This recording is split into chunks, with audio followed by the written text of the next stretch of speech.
Buenos días a todos, queridos hermanos. Seguimos viendo el primer discurso de Pedro, allá en Hechos de los Apóstoles, capítulo 2. Ya vimos el otro día los versículos que van del 14 al 21, con un Pedro que se levanta, un Pedro que toma la iniciativa, predica el Evangelio delante de una multitud de personas que estaban en Jerusalén por la fiesta de Pentecostés. Vimos que no se levanta la Madre de Jesús, la que algunos llaman corredentora, comediadora y coauxiliadora. No se levanta ninguno de los hermanos de Jesús. Dice el versículo 14, entonces Pedro, poniéndose en pie con los 11, alzó la voz. Son los discípulos de Jesús los que se levantan. Y es Pedro el que habla, el que toma la iniciativa en ausencia de Jesús. Vimos que no lo hizo, que no lo hace por afán de protagonismo, ni por llamar la atención, ni por querer ser él más que nadie, sino que lo hace para cumplir el mandato divino.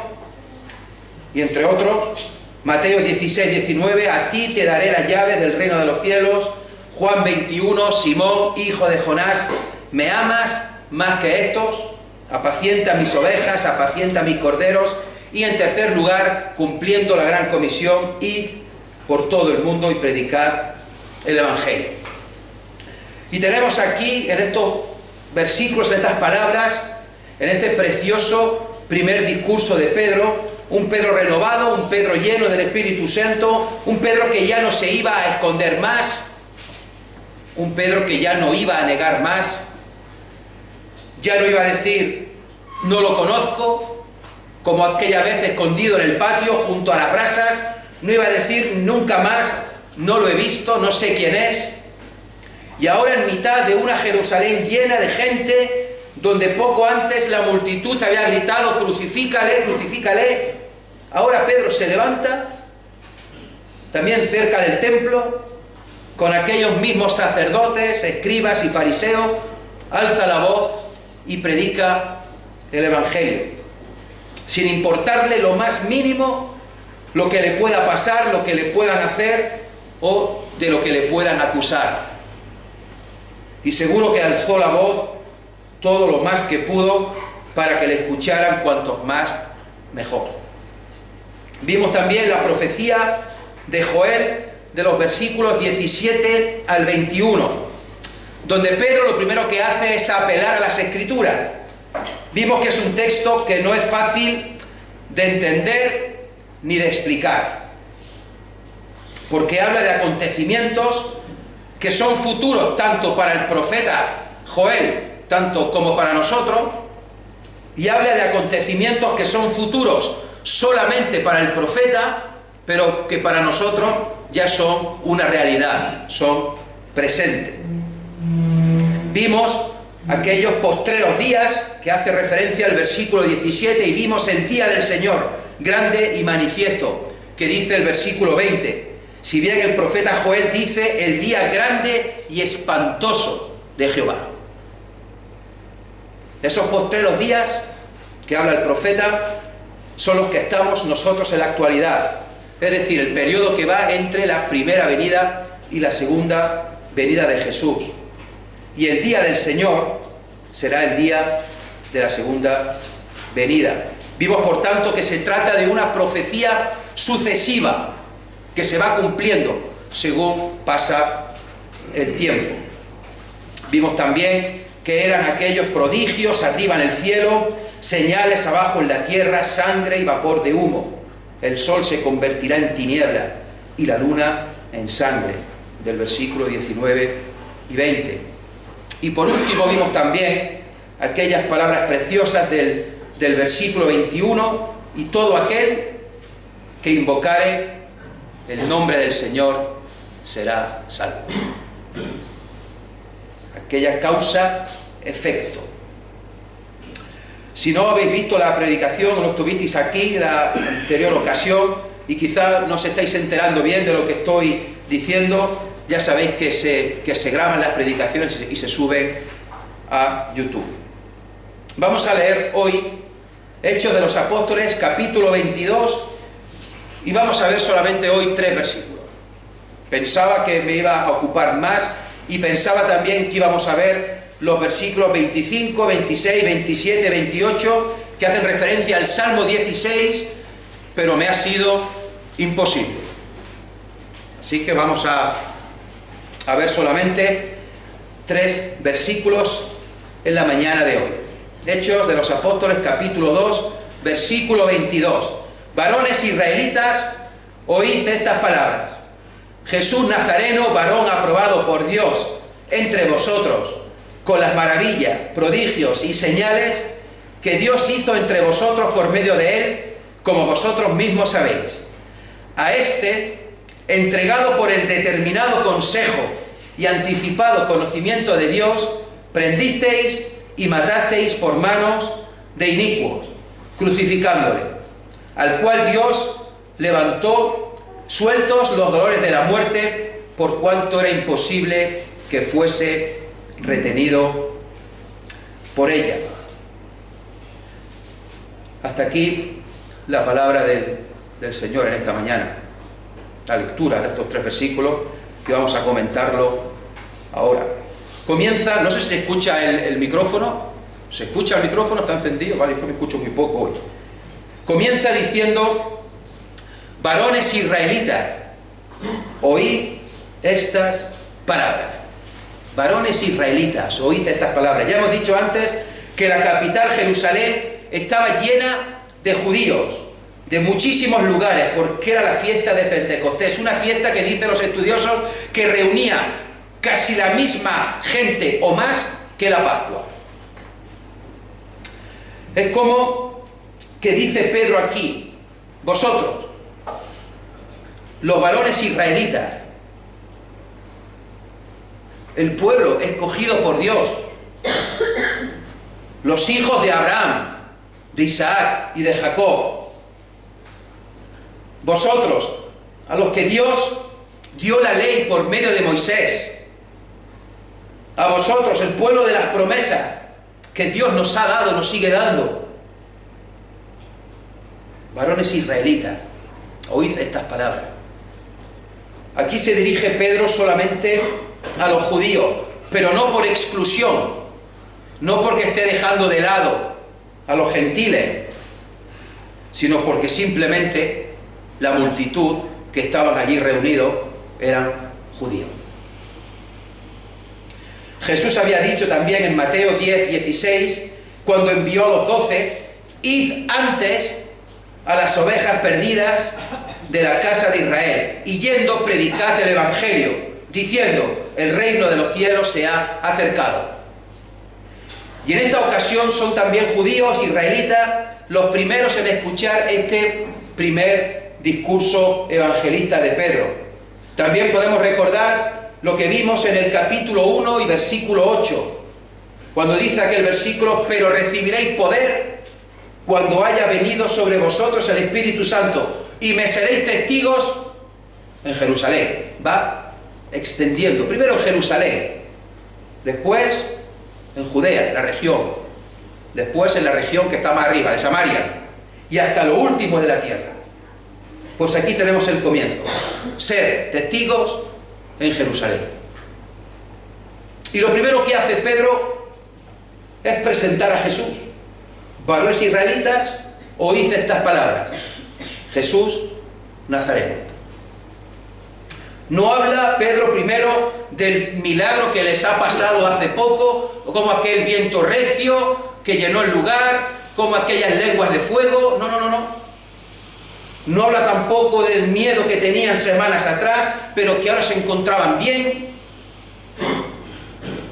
Lo primero que les dice es Jesús Nazareno. Y eso nos lleva a pensar, a decir y a creer que nuestro mensaje tiene que ser cristocéntrico. Cristo es el centro de nuestro mensaje.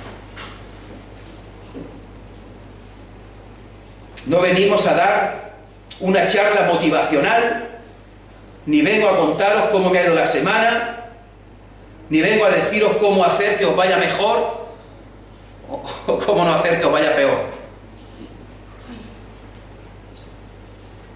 Yo vengo aquí a hablar de Cristo.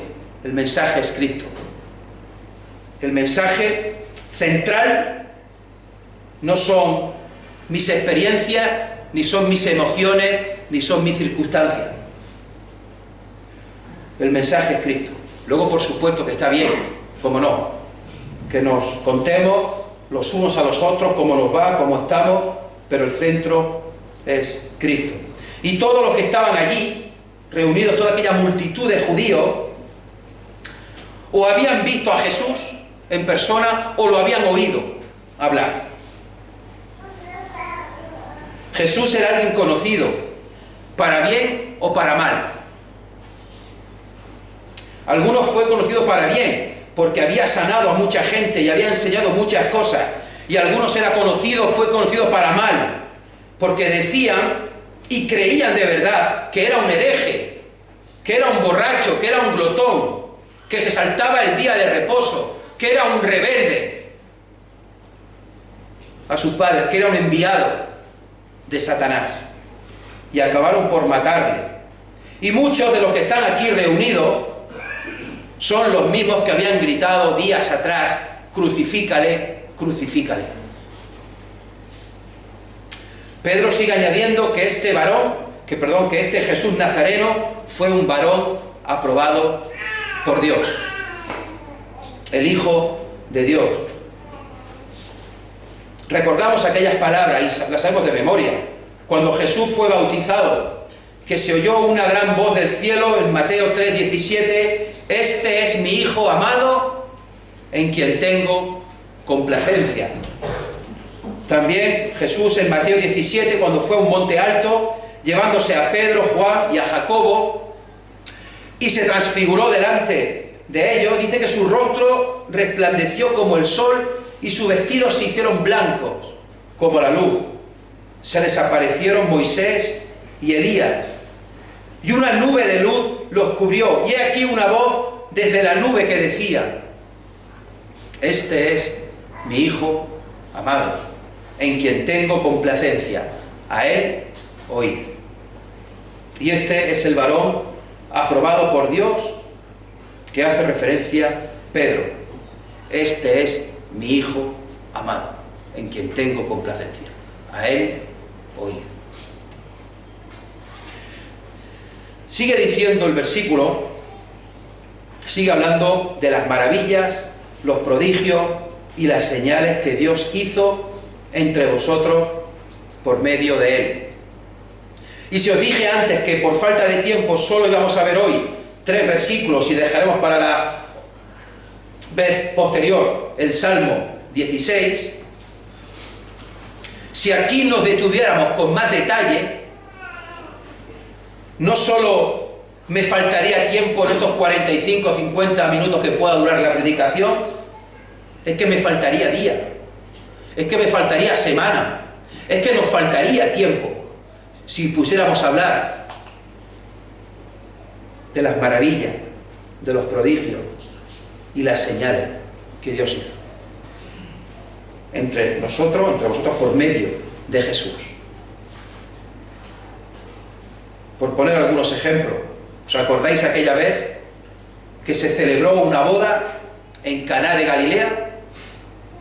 Faltó vino y Jesús ve 6 tinajas de piedra donde en cada tinaja cabían 2 o 3 cántaros de agua.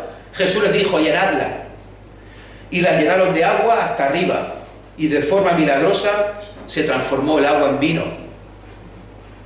O aquellas multitudes que seguían a Jesús y Jesús, teniendo compasión de ellos, sanaba a los enfermos, y cuando se hacía de noche les dijo que se acostaran en la hierba verde, y con 2 peces y 5 panes alimentó a 5.000 hombres, sin contar mujeres y niños, un total de 20.000 personas aproximadamente. Todos se saciaron y sobró.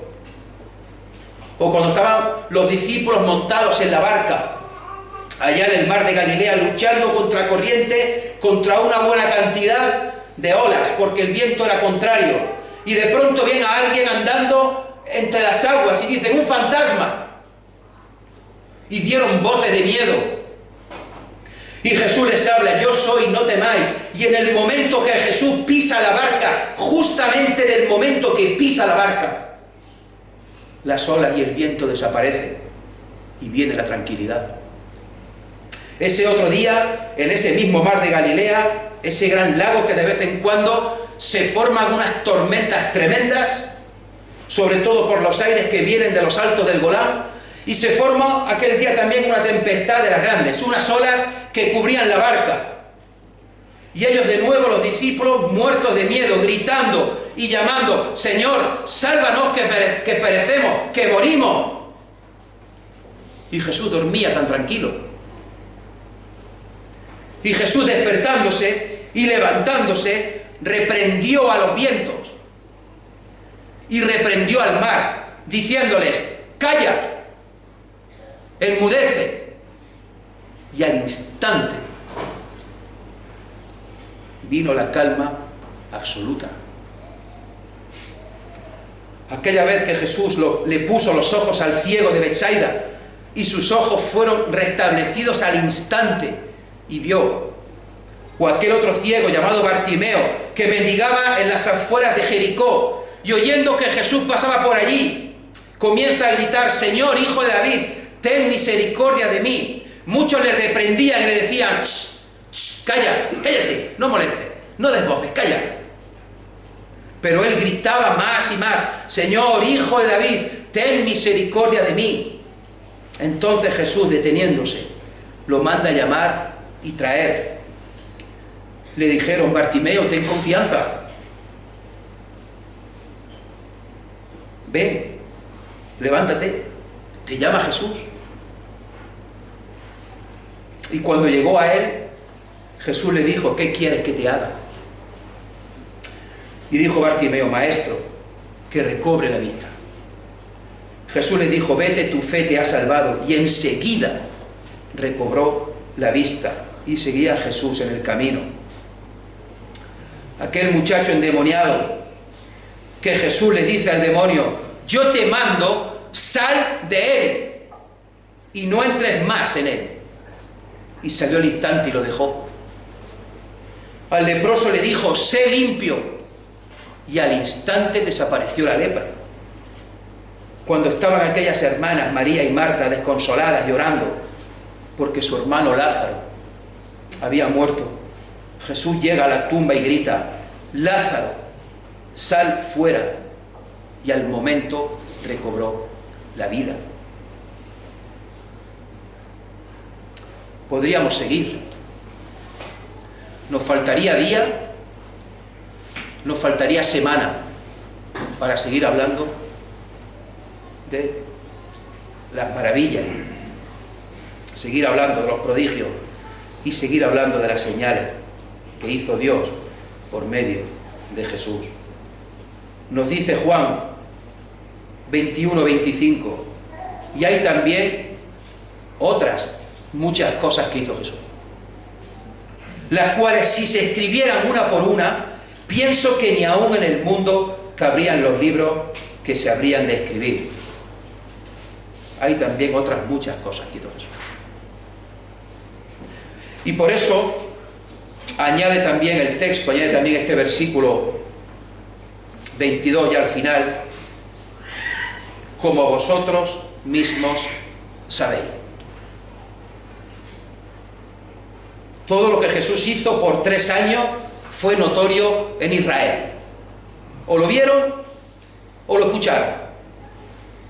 Y fue algo asombroso para ellos. Hermanos, si sigue siendo asombroso hoy todavía, hoy día, y cuando leemos estos pasajes, que cuando Jesús manda, todo le obedece. Cuando Jesús habla, todo le obedece al instante. Todo vuelve, todo cambia según la palabra de Jesús.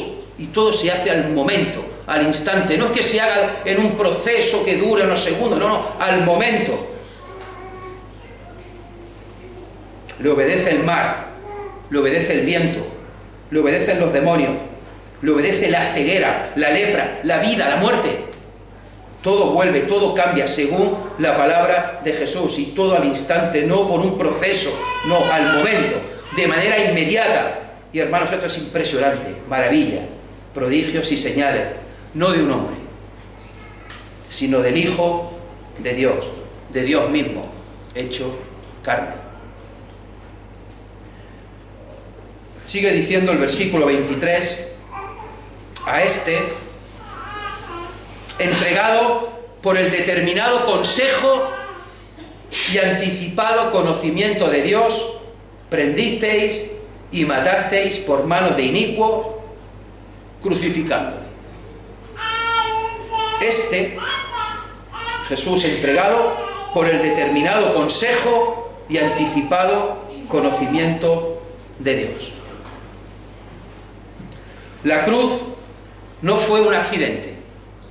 La cruz no fue algo que sucedió por casualidad, que sucedió porque los hombres quisieron que pasara.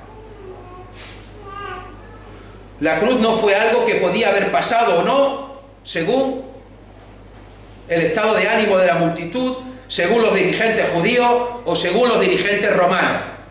Todo formaba parte del plan eterno de Dios, del determinado consejo y anticipado conocimiento.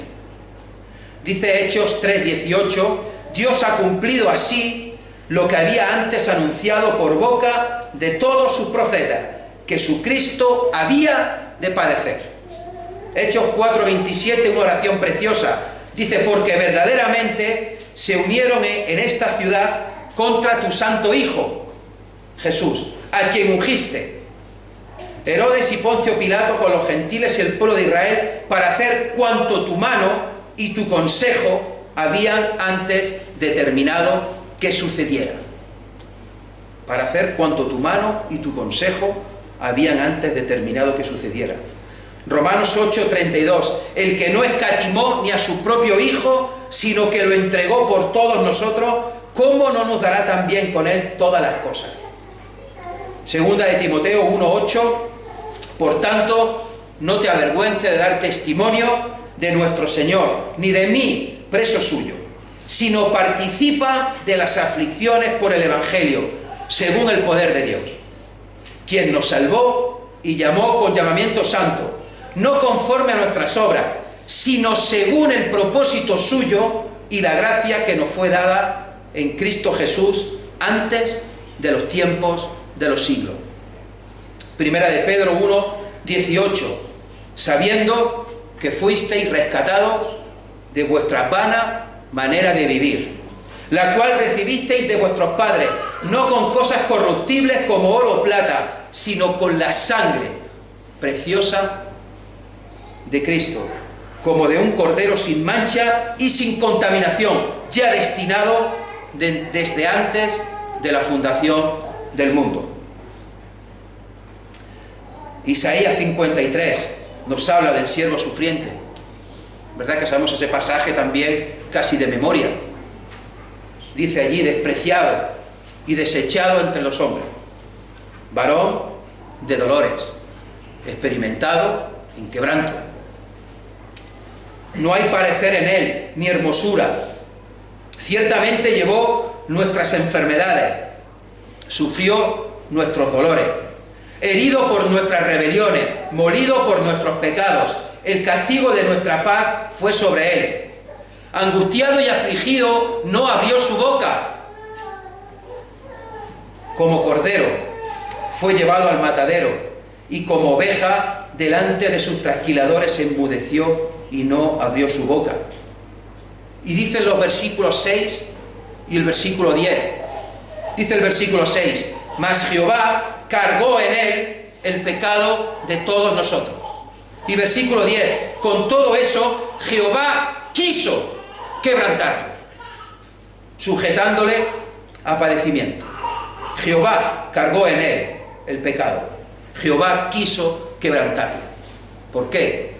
Pues todo según su determinado consejo y anticipado conocimiento.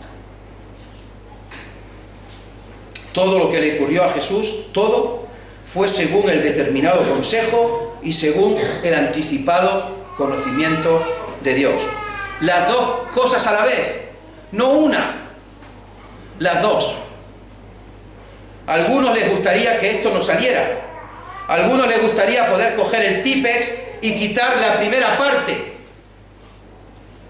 y dejar la segunda. Dejar que todo fue según el anticipado conocimiento de Dios. Es decir, que Dios en su presciencia, solamente en su presciencia, sabía de antemano que el ser humano iba a pecar y sabía que tenía que mandar a Jesús. Presentar a Dios así, como un simple vidente, como un simple ser que conoce el futuro solamente, es un error muy grande. Y es engañarnos. Dios no es un simple vidente. Las cosas no suceden solo porque Dios las sepa de antemano, sino que todo sucede según su voluntad, según su determinado consejo y según su anticipado conocimiento. Las dos cosas. Estamos viendo los jueves la historia de José, a partir de Génesis 37. Y estamos viendo cómo los hermanos lo odiaban, lo aborrecían muchísimo.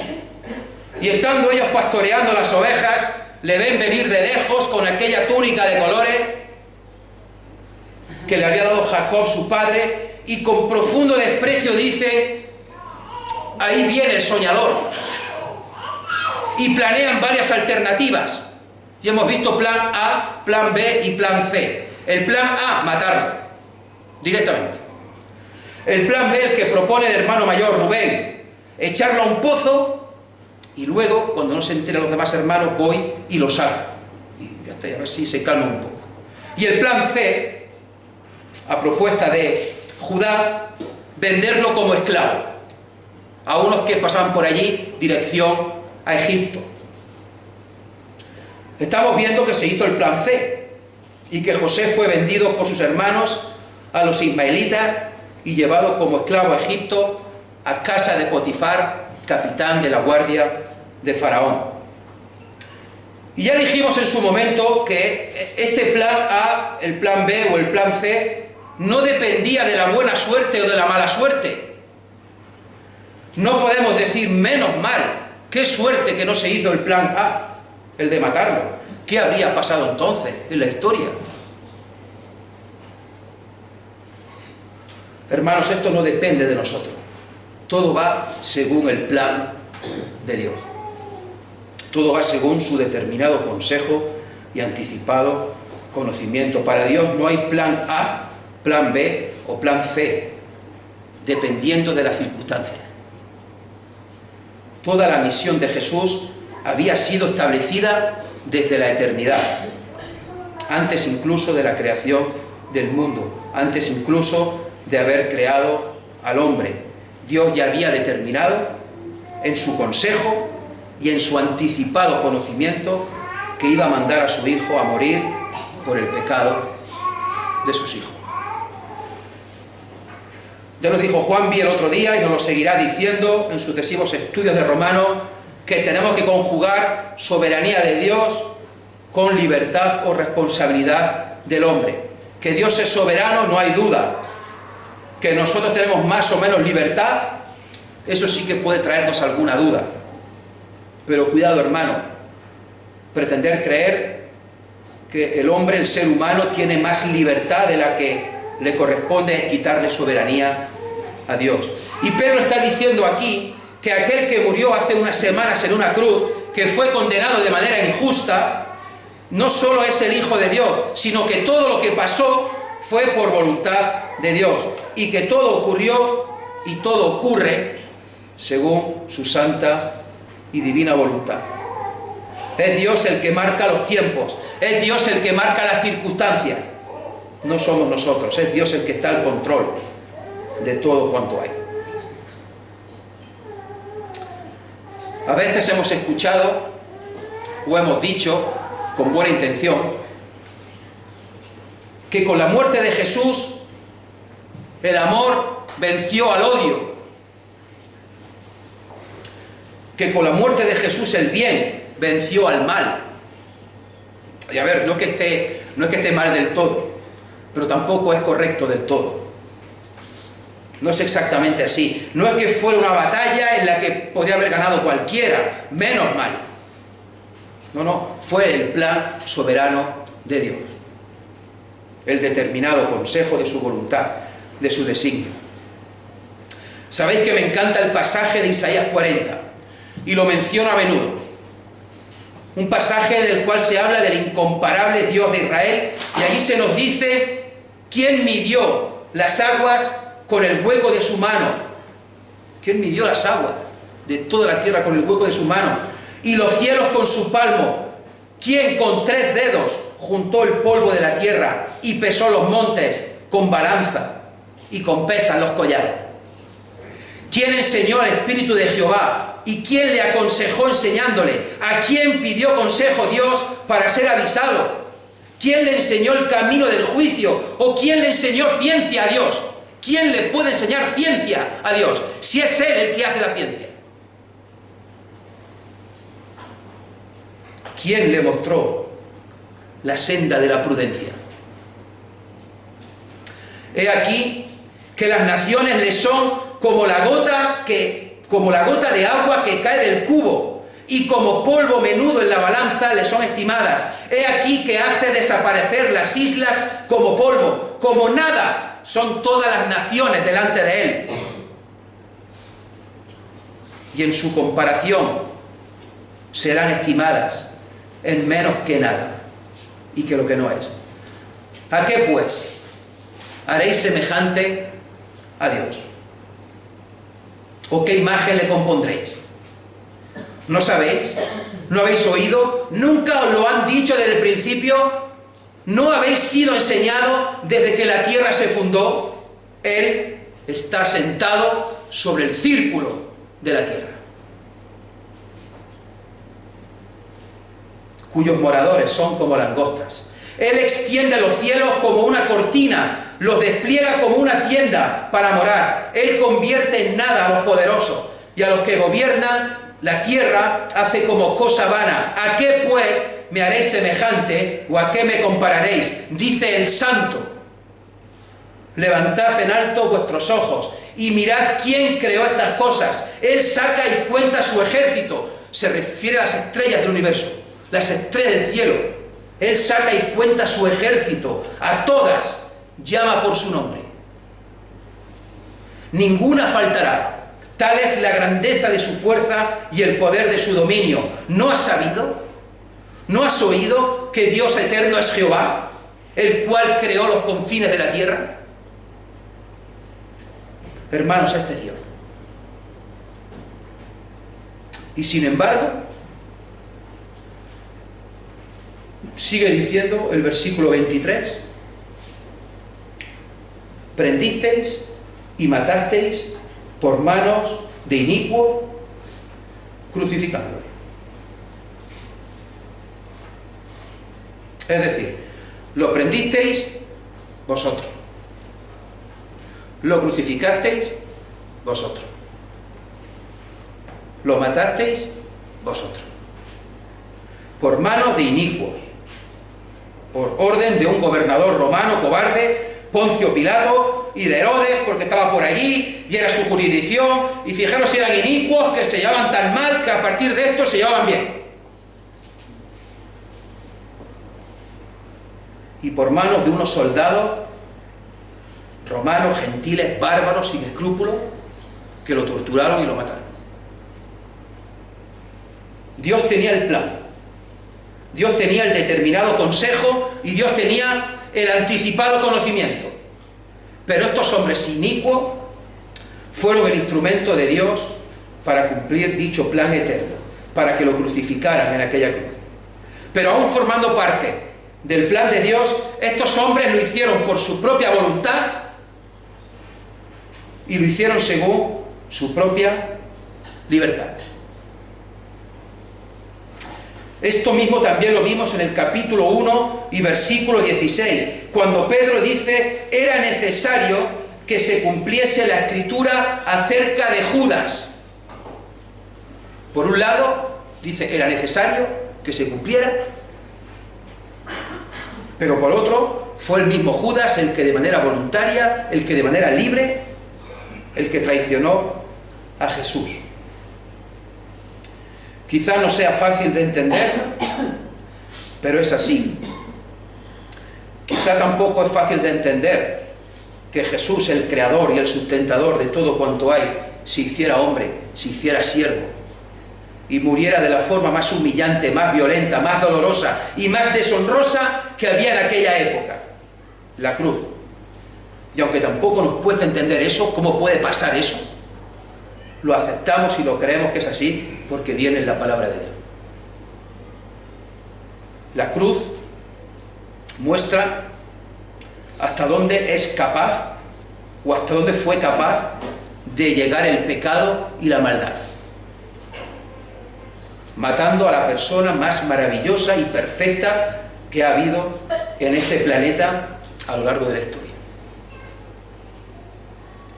Versículo 24.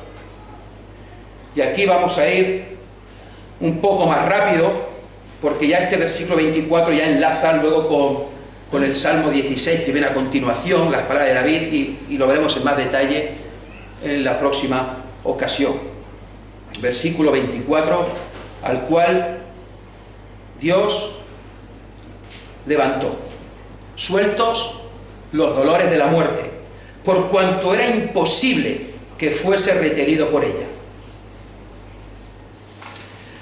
Es de nuevo un precioso contraste con lo que acabamos de ver. Si vosotros prendisteis, vosotros crucificasteis y vosotros matasteis, en un juicio injusto, en un juicio ilegal, incluso para aquella época, ahora se dice que una autoridad superior, un tribunal celestial, es el que interviene para la resurrección.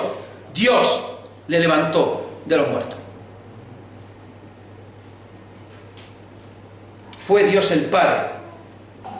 Y les está diciendo a los judíos allí reunidos que el Dios de Abraham, el Dios de Isaac y el Dios de Jacob, ese mismo Dios que adoráis vosotros, ese Dios incomparable que aparece en Isaías, es el que levantó a Jesús de entre los muertos. Ni más ni menos también que por su determinado consejo y su anticipado conocimiento.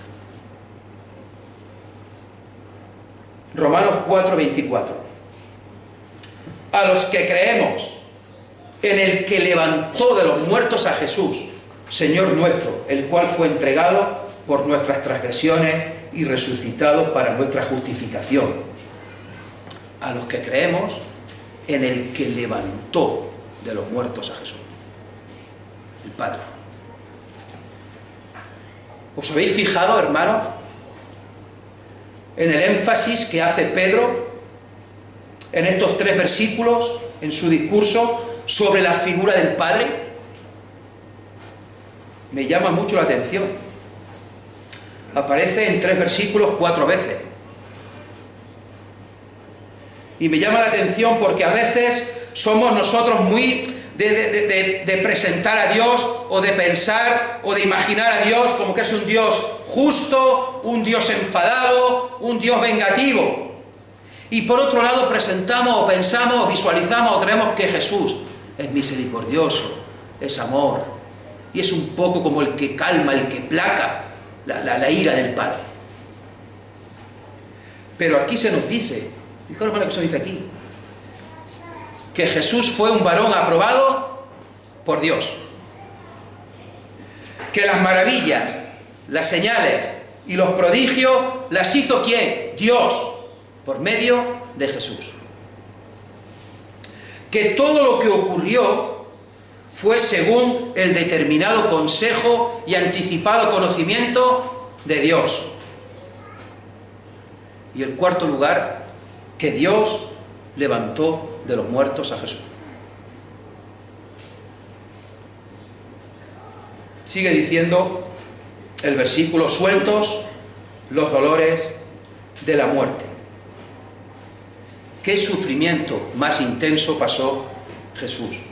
En el original esta palabra dolores tiene que ver con los dolores de parto. Yo no he tenido la suerte de pasar esos dolores de parto.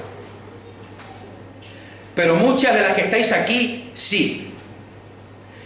Y por lo visto es algo que duele bastante, ¿verdad?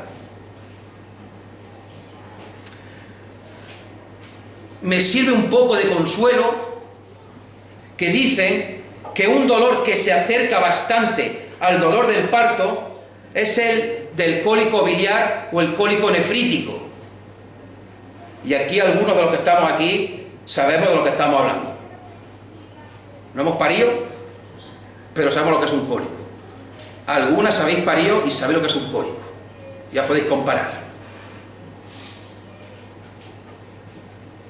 Sí, estuve hace 13 años y medio en el parto de Lucía y vi los dolores que tuvo que pasar Eunice, cómo gritaba y cómo se retorcía de dolor.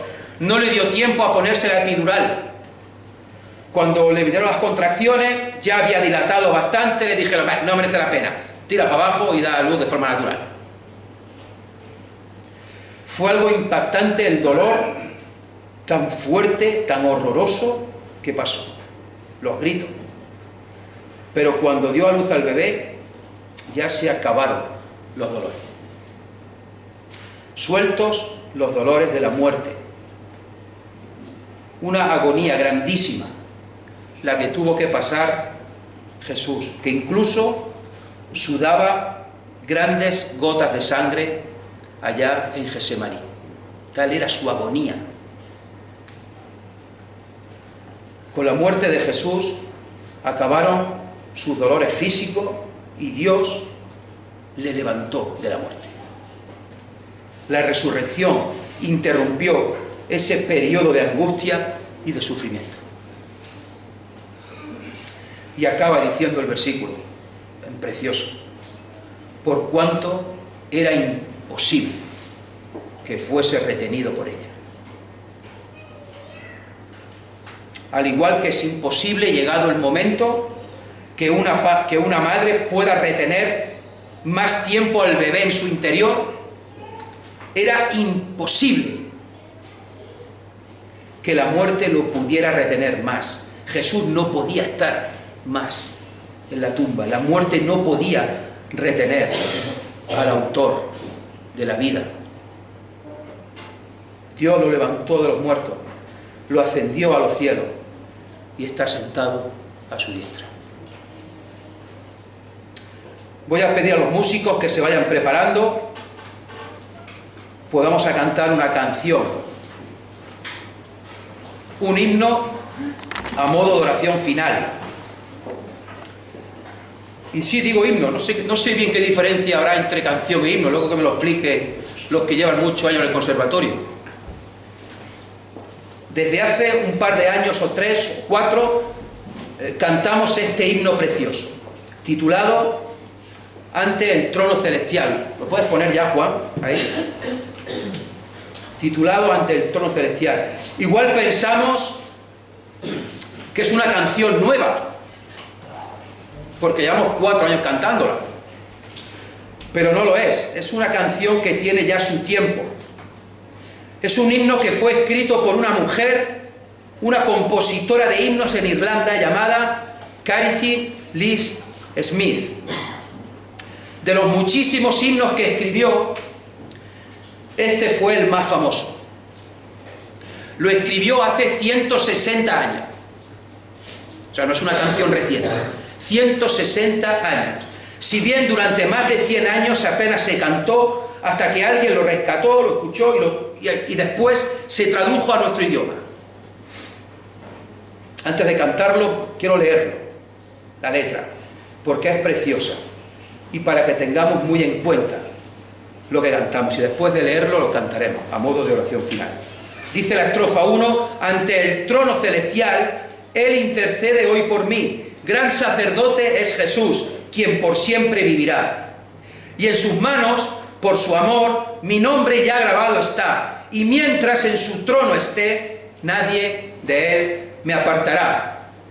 Estrofa 2: cuando he caído en tentación y al sentir condenación, al ver al cielo encontraré el inocente quien murió, y por su muerte el Salvador ya mi pecado perdonó. pues Dios, el justo, aceptó su sacrificio hecho por mí. Y la estrofa última: he aquí el Cordero Redentor, quien al morir resucitó, el inmutable gran yo soy, el Rey de gloria y majestad. Unido a Él no moriré, pues con su sangre me compró. Mi vida escondida está en Cristo Dios, mi Salvador. En Cristo Dios, mi Salvador. Que el Señor bendiga su palabra. Amén.